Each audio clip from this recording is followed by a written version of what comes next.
So you guys are loving Mel, right? Well, we all know that her ult is pretty strong, just as a concept.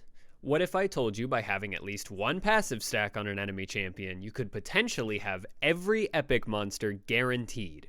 During Mel's ult cast time, she is unable to use all of her basic abilities and most active items.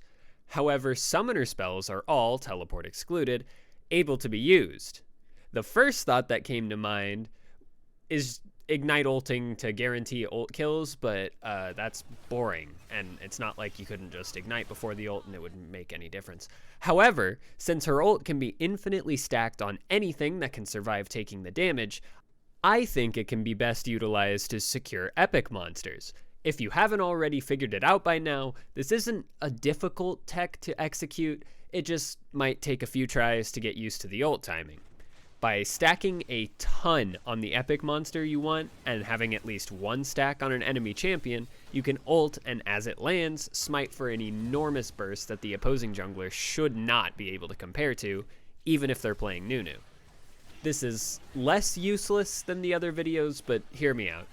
Unless you're synced with your jungler in a way that no two human beings should be, you're gonna have to be the one pressing both the ult and the smite. This is where most of the uselessness lies, by having to have a smite ready. But Unsealed Spellbook is still in the game, so I don't know, man, do what feels right. You also have to stay alive while keeping your high amount of stacks on an epic monster.